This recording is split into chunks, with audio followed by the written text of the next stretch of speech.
Before we begin, you hear the story? All of my stories are true. Some did not happen yet, but they're all true.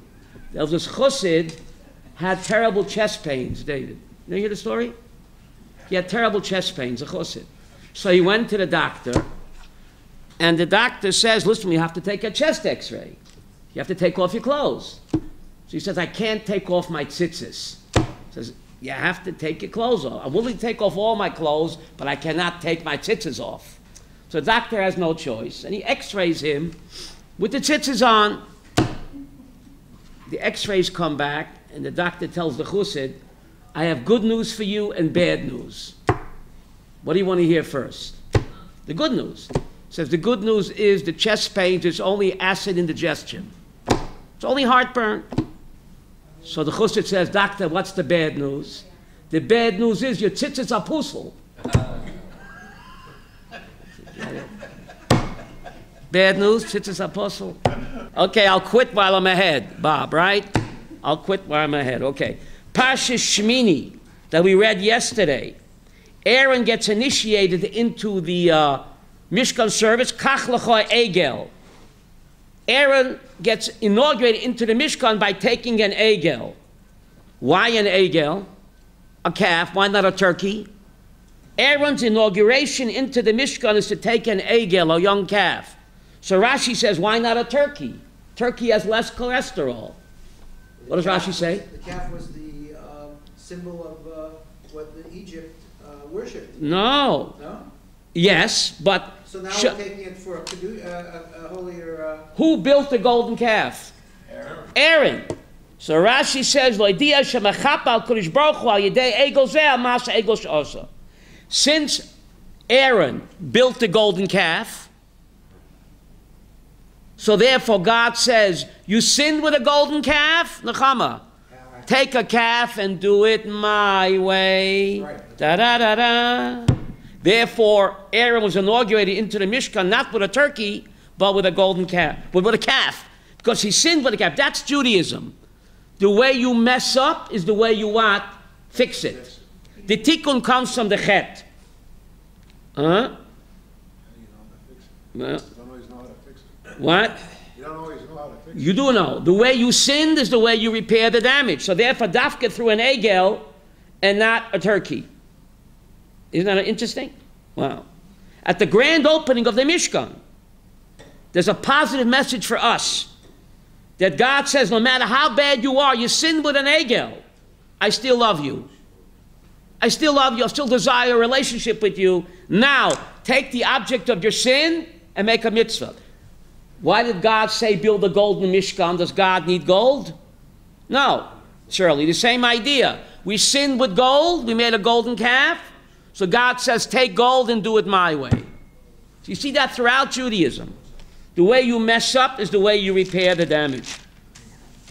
Now we have the moment of silence. Where does the moment of silence come from? The parsha we read yesterday. When Aaron's two sons were struck dead, it says, Vayidom Aaron. The English word dumb. Bob, not the slang, but you look at the Webster, dumb means what? Can't speak. So the English word dumb comes from the Hebrew Vayidom Aaron. Aaron remained dumb. What could he say? What could he say? So you can't say anything, you don't say anything. So that's the moment of silence comes from Vayidom Aaron. And that's the greatness of Aaron, because if you look at the Haftorah, when King David was bringing up what? The ark, and Uzzah was struck dead, King David became very angry. Against whom did King David become angry at? Against God. Yeah, that's what the Navi says. Samuel 2, chapter 6. He was bringing up the ark with such great fanfare and joy, and Uzzah, the ark was about to fall off, and he put his hand there, and God struck him dead. And David became very angry that God would spoil this occasion. And yet we don't find that what? God punished him. But this is a contrast between David and Aaron. Aaron accepted it and remained silent, the tragedy.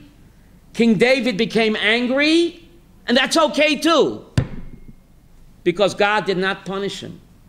God did not punish him. But just I want to contrast between the Navi and Aaron was a much higher level than King David. But to become angry when tragedy strikes, lo yaleinu, is okay. How do we know that? How do we know that?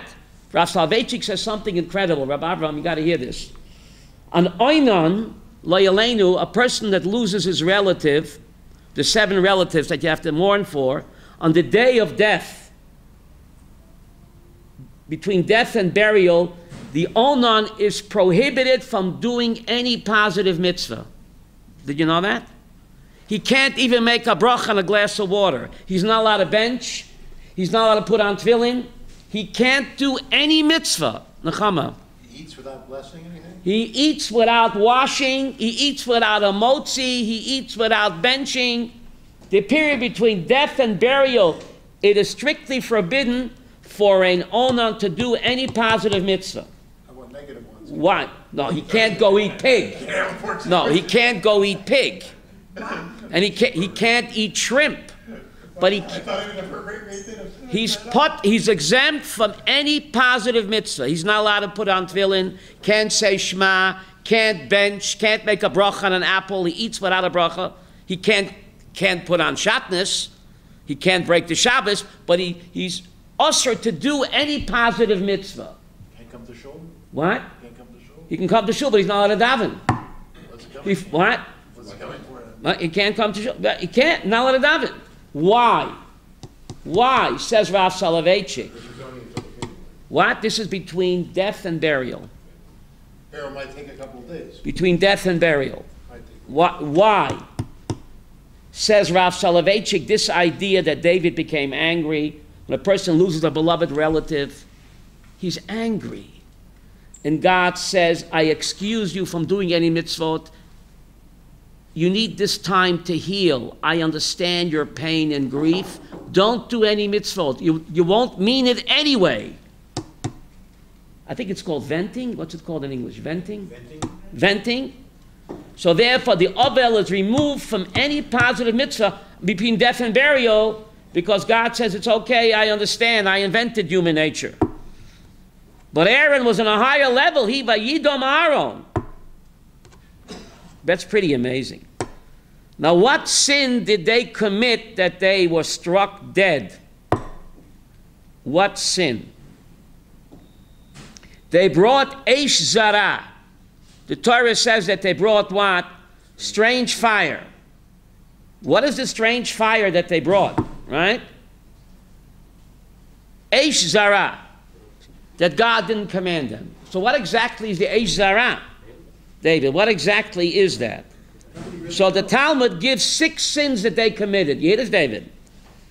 This is a key that God never punishes nobody until the toilet overflows. How do you say that in English? What? Until the toilet runs over. All right? The Talmud says they did 6 sins, and that's why they deserve to be killed. Now, how do we know they did 6 sins? If you take a look, it says, Vatochal otam, and the fire devoured them. The word otam is written with an extra vav that doesn't belong there. Vav is gematria, how much? 6. They did 6 sins, and therefore, what are the 6 sins? The Talmud says, first of all, they what? They brought Eish Zara, they brought fire into the Holy of Holies, which only the Kohen Gadol can do when on Yom Kippur. It wasn't Yom Kippur, and they were not Kohen Gadol. They paskind halacha in front of their Rebbe. They said that what? That even though what? A fire comes down from heaven, you still have to bring human fire. And even though they were right, you have no right to paskin in front of your Rebbe without asking permission. It's like shaming the Rebbe. And they drank yayin. A Kohen on duty is not allowed to drink wine. They drank wine. They refused to get married. They refused to get married and have a family. The first mitzvah of the Torah is what? Pruvu. And Parnosim, they acted haughtily. They were so great that they They couldn't control their arrogance. They were very great people. And it showed, get out of the way.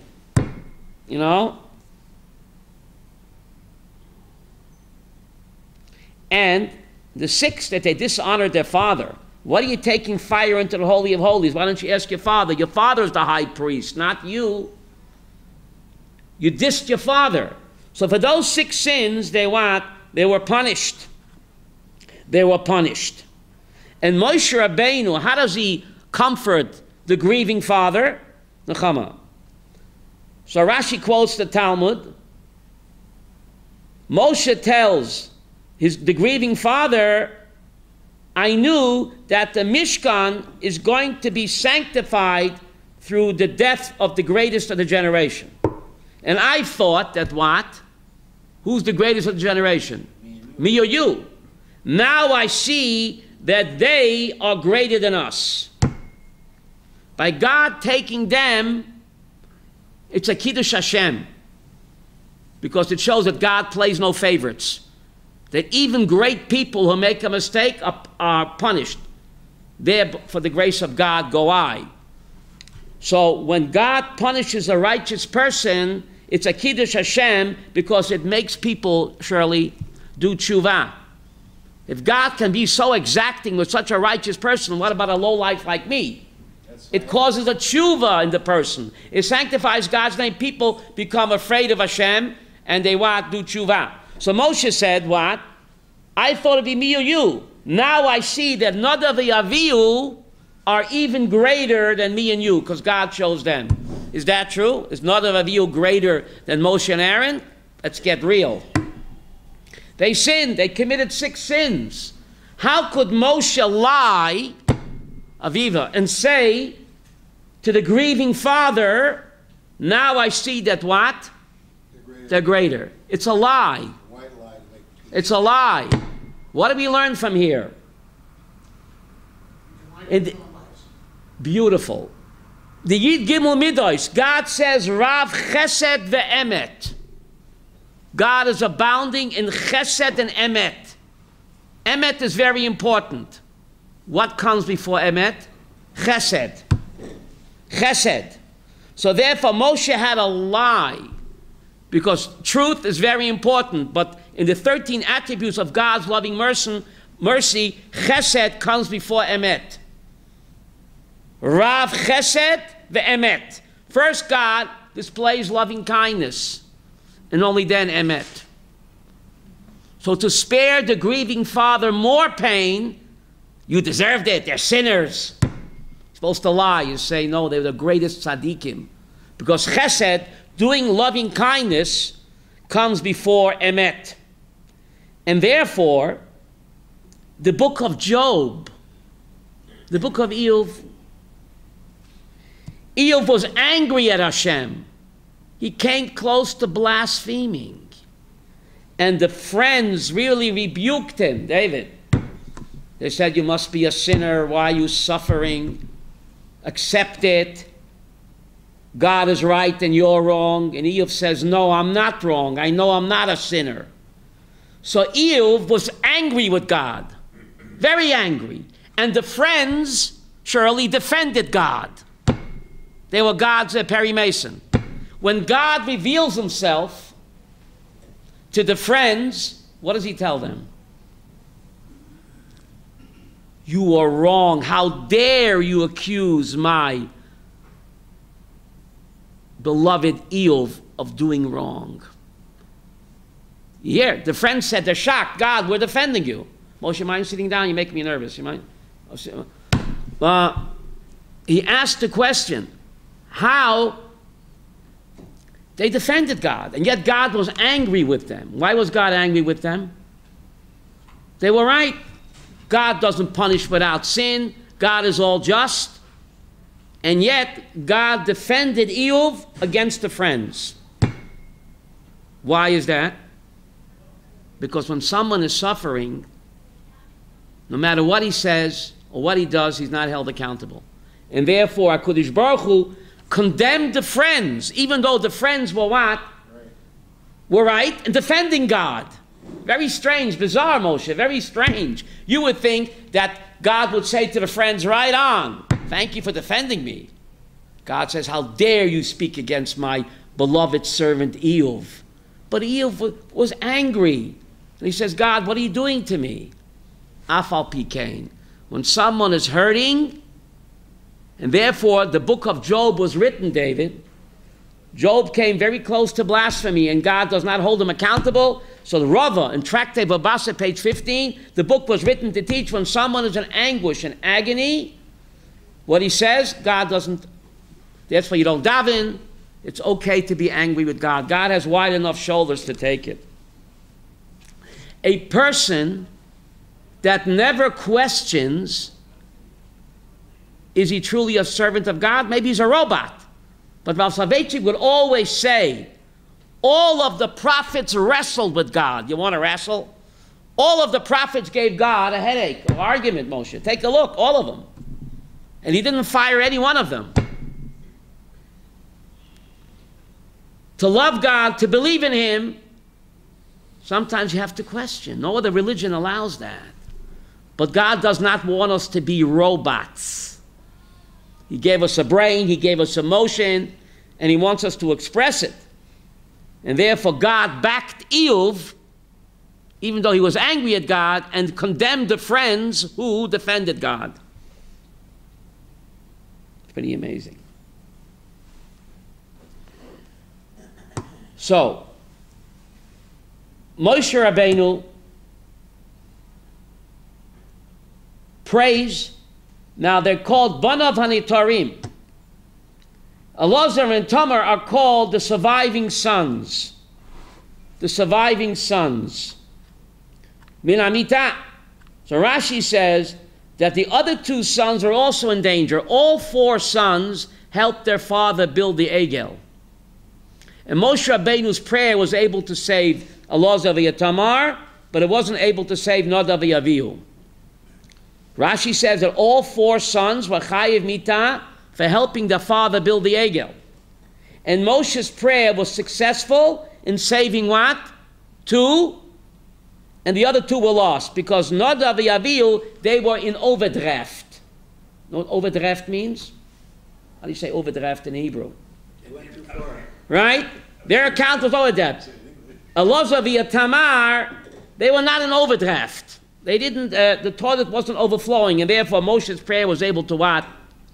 To save them, but it couldn't save the two older sons, Nadav and Avihu.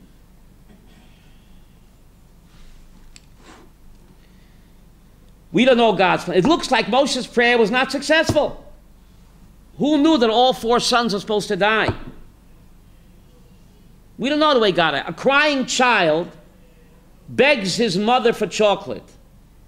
And the mother says, I can't give you no chocolate. Looks like the mother's being cruel. Doesn't look like. The child is begging, give me a piece of chocolate. Mother says, no. Doesn't the mother love the child? It looks like the mother's being cruel, right, David? But the child can't take milk. It's fatal to him. A few years ago in Beitar, a teacher gave a crying child milk chocolate, and the child died. He thought he was being kind, he was being cruel. When it looks like God is being cruel, Father knows best. Remember that program? That's Judaism. Who knows that milk chocolate is fatal for this child? Only God knows, right? So we trust in him, but it's okay when a person, Lo Yaleinu, was suffering tragedy, God says, I understand. You can vent. It means that we have a relationship.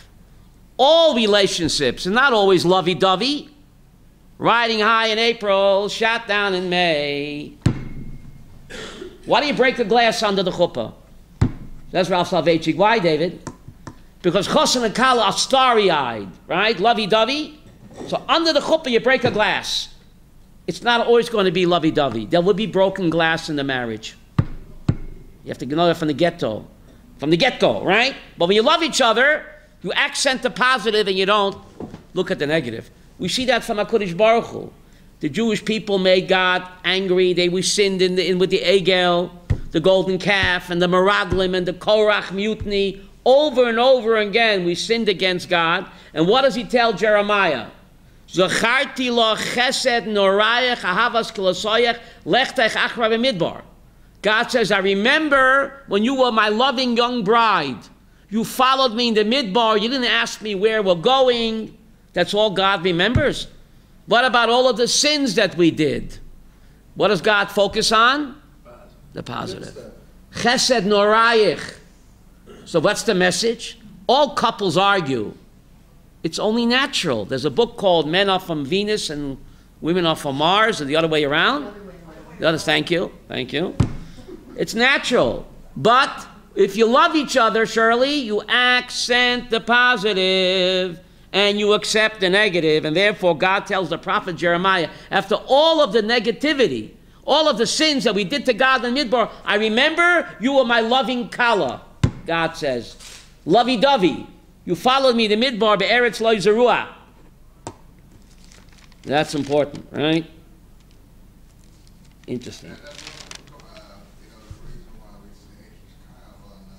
Friday night, tell me, Bob, why? Because you accent the positive. Excellent. Oh, hear what Bob said? Why do you sing Eishes Chayil on Friday night? Eishes Chayil, the loving wife. Then maybe I didn't appreciate you all week. You know, I took my anger out, but Friday night I have time.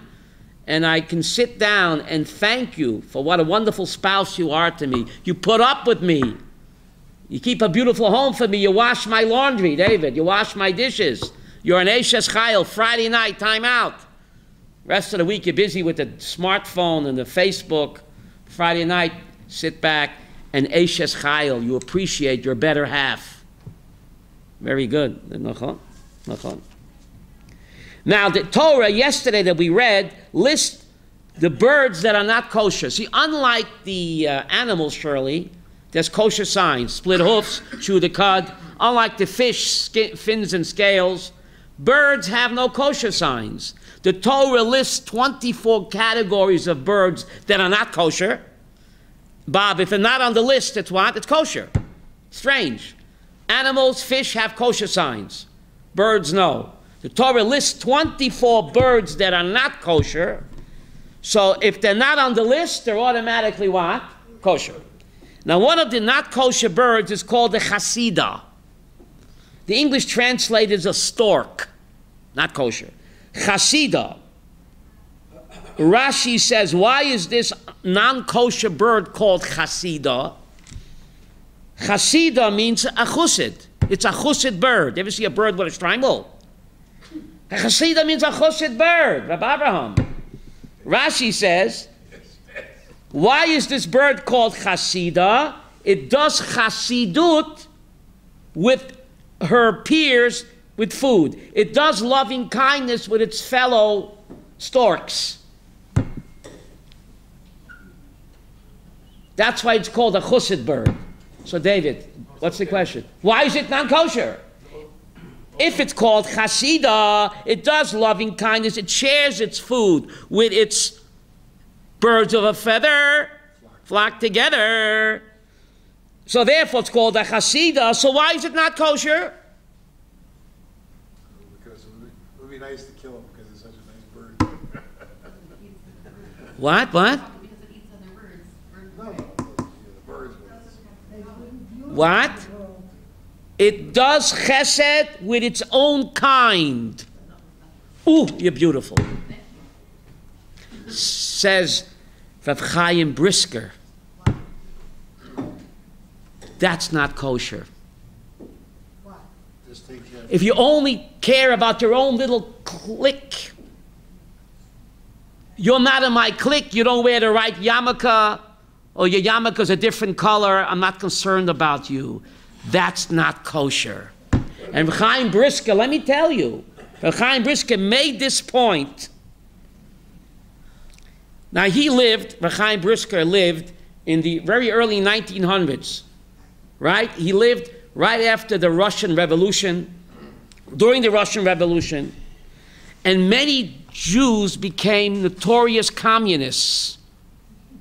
You know what became a communist in those days? Anti-religion, anti-Jew. Fellow Jews became self-hating Jews. And Erev Yom Kippur, a Jewish communist was arrested by the Tsar's police. Now, to be arrested by the Tsar's police, Erev Yom Kippur, Chaim Brisker was told. Chaim Brisker, the great rabbi, the great chassid, this guy was a turncoat, a Jewish renegade. To be a communist? Who cares about him? Yom Kippur night, Yom Kippur night, Kol Nidre, Rab Chaim Brisker, the greatest sage of the generation, give a clap on the bima. It's Kol Nidre night, it's Yom Kippur. We're not going to daven Kol Nidre. I want everybody to go home and bring me all the cash and valuables that you have and place it here in front of the bima. The Tsar's police were notoriously corrupt. You can buy them. If someone was taken prisoner, you bribe them, they would release him. Otherwise, they send him to Siberia. So the people were shocked. Who are we redeeming? They would think a great chassid, a great rabbi. So Chaim Brisker said that Yankel Shmerel, that notorious communist, they said, Feh, let him rot in jail. I have to be Mechala Yom Kippur to save Yankel Shmerel, the communist? Rabbi, what are you, off the wall? So the rabbi began to cry, and he opened up this book, the Hasidah. This bird does chesed only with its own clique. Why is it? That's treifa, that's not kosher. We're supposed to love and care for every Jew, even a Jew that turns against Judaism. I'm not a Hasidah. The holy Brisker began to cry. So you have to desecrate Yom Kippur. Because I'm not a Hasidah. I do loving kindness with every Yid.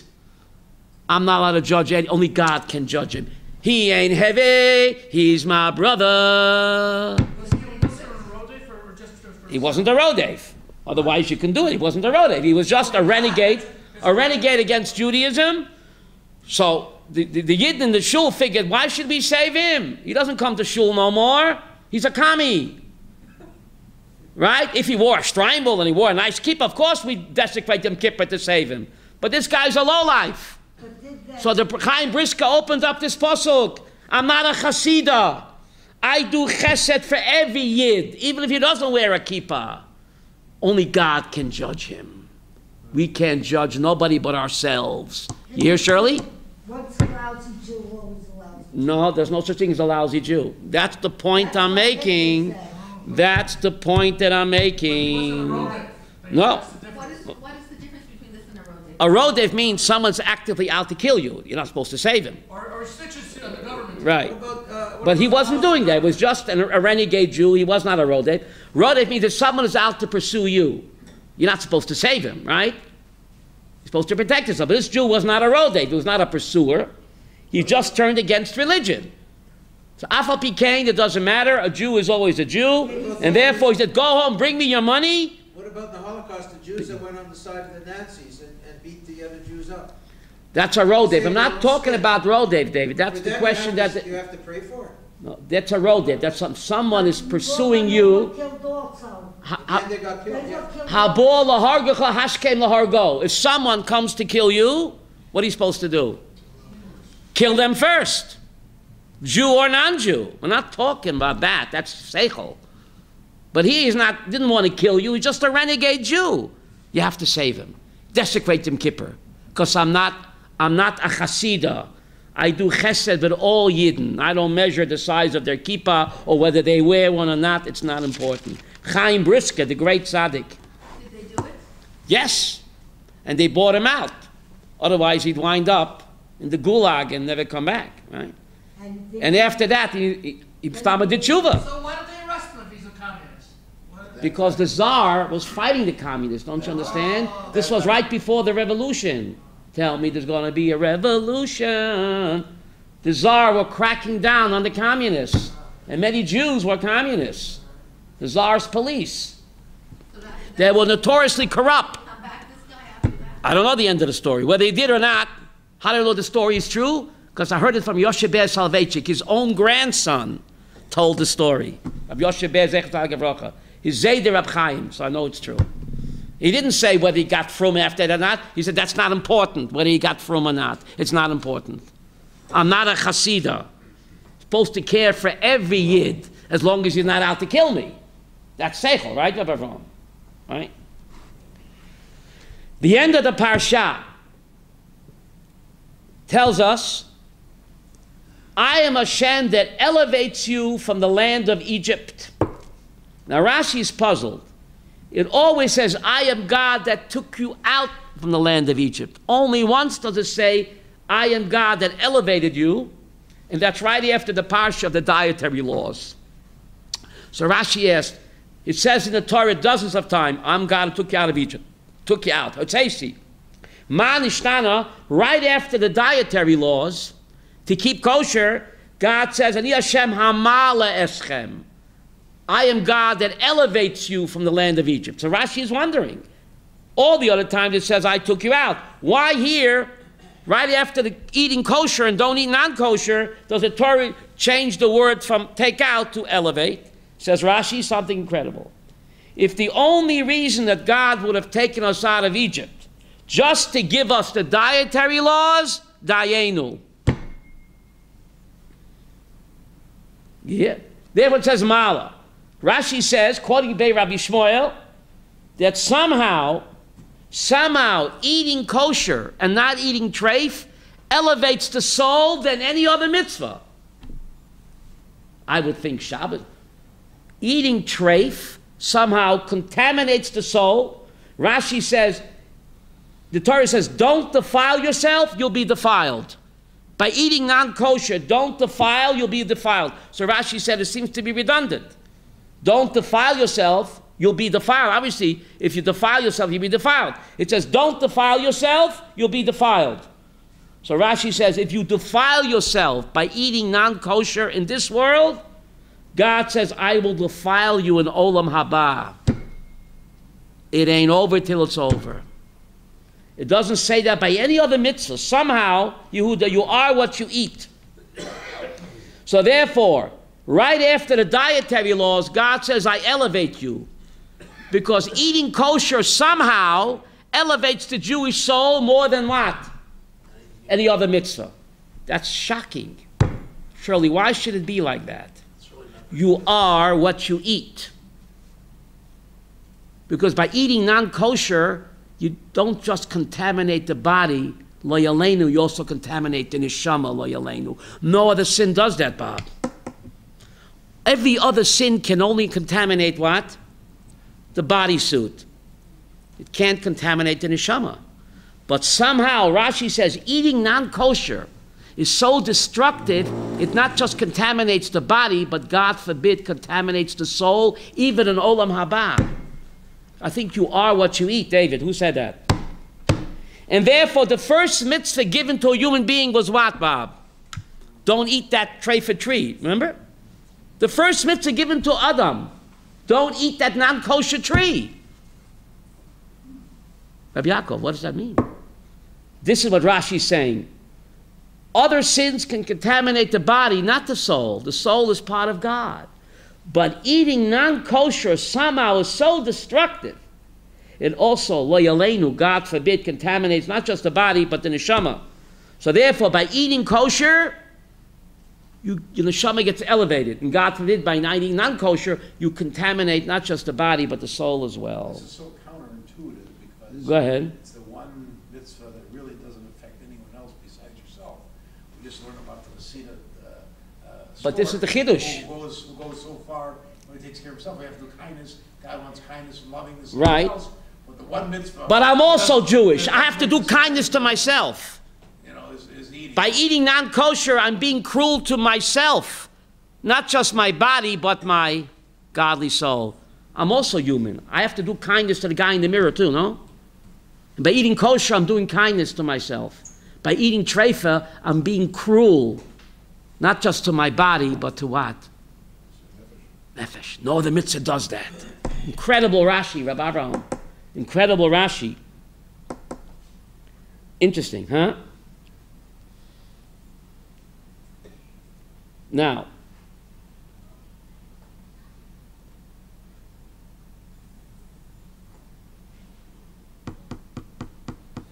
so the Torah says, yeah, be careful what goes into your mouth, right?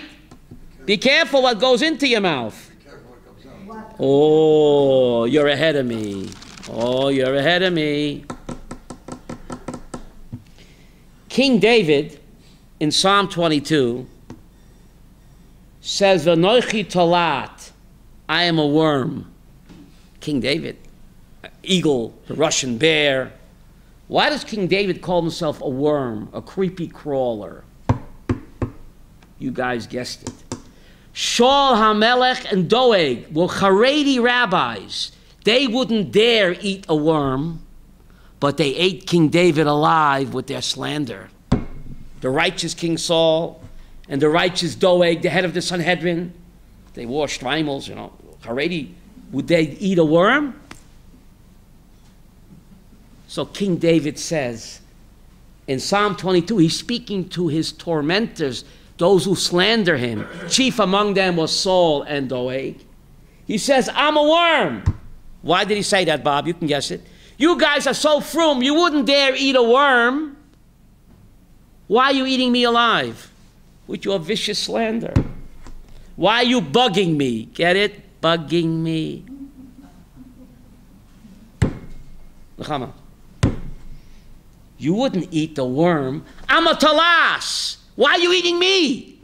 With your vicious slander. You're eating me. I'm worse than a worm. Lashon hara. You eat someone alive. And that's why King David calls himself a worm. You look at the psalm, you see he's speaking to his tormentors. Character assassination, killing me softly with words, killing me softly. It's called character assassination, right, David? Very interesting. Very interesting. So, the Torah ends off, the Parsha. I took you out of Egypt. V'yisem kedoshim, you shall be holy. But the Torah doesn't say how. Rabbi Abraham says Yitem kedoshim. It doesn't tell me how. Now, Bob, we know that the end of one parsha, the English word portion, comes from the Hebrew what? Parsha. There are 54 portions in the Torah. Parshot, English word portion. We know, tradition, that the end of one portion must be strongly connected to what? To the beginning of a new one. If you came just to hear this, it'll make, my Rabbi told me this, it made my day. This is actually from the Ravad. The Ravad, the Shara Kedusha, Rabbi Avraham. Ravad, the great Rabbi Avraham ben David, the great Rishon, in Shara Kedusha.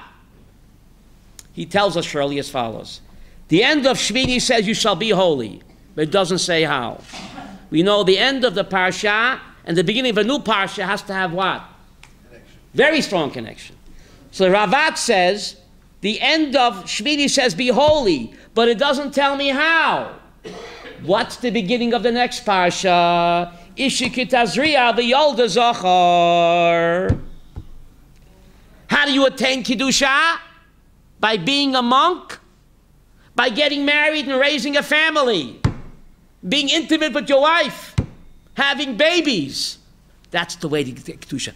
The Goyim think the opposite. No, you be a monk, celibate. You know the story with celibate? You know the story? Should I tell you?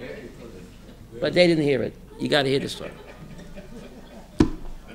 The Christians, the Catholics are celibate, right?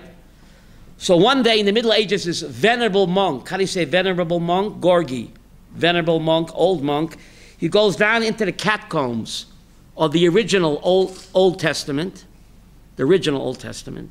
In the catacombs, they have the original copy that J.C. Penney wrote, or Mark, maybe Luke.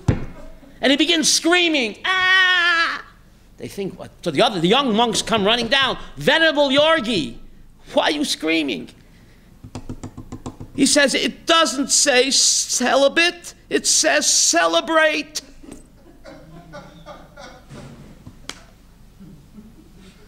It's a typo. J.C. Penney never said celibate. He said celebrate. Aye.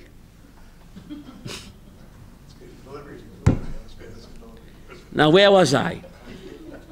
Says the Ravad, one of the great Rishonim who lived in France in the 1100s. The end of Shmini says, be holy. It doesn't tell me how. The beginning of the next parsha says, Isha ketaviyah yolda zochar. By getting married and having your wife give birth to children, that's the way to attain Kiddusha.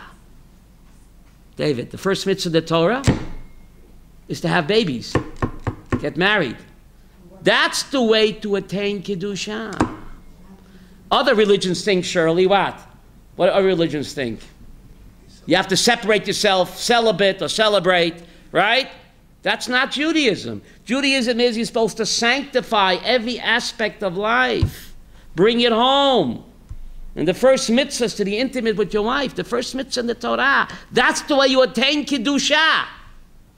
What happens when you can't have children? Oh, now Shirley asked a $64,000 question. 1 minute, 1 minute. Even though you can't have children, there's a separate mitzvah of ona. To be intimate with your wife, even though she can't have kids no more, she's over the hill, it doesn't matter. There's a separate mitzvah to be intimate with your wife, even though she can't have kids no more. People don't know that. It's the first mitzvah in the Torah. And the Ben Ish Chai says something incredible. Fasten your seatbelts. I'm over 40, we can talk Kabbalah. The Ben Ish Chai says, every time a person has relations with his wife, even though it doesn't result in a physical pregnancy because she's too old, they're creating a neshama in Shemayim.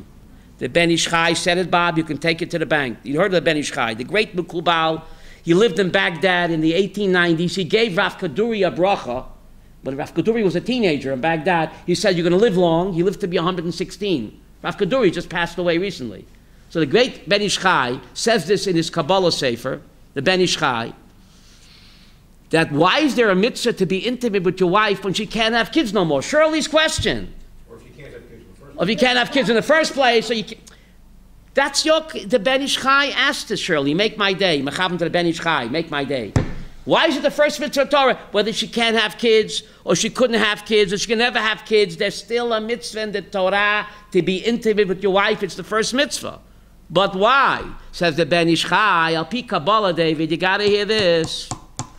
Every time you have relations with your wife, even though it does not result in a physical birth, you are creating a neshama in Shemayim. And after 120, I created all of these souls. I'm a soul man. Welcome, Papa. The Papa, the Papa. The Mama, the Mama. The Ben Ish Chai said it, the Chama, you can take it to the bank. Hear what he says? So therefore, no matter how old your wife is, or never have kids or couldn't, you're intimate with her, you're doing the mitzvah pruvu, because even though you're not creating a physical human being, you're creating a godly soul, says the Ben Ish Chai. And that's the way to attain Kiddusha. Pretty interesting. I'm glad I came today. Aren't you glad you came? I'm glad I came. Okay, questions, comments? Don't all answer at once. What if people have relations with somebody who's not their wife? What do they No, do? that's a terrible. Oh, so now, you asked a great question. Shoshana, right? Yes. Shoshana asked the bomb kasha from Bombland. Bob, she asked the bomb kasha from Bombland. Why is sexual sin such a terrible sin? Because where there's potential for great Kiddusha, the forces of Tumah are there. The act of marriage is called Kiddushin. The act of being intimate with your wife is called Kiddushin. What does Kiddushin mean? It's holy. So it's a great mitzvah.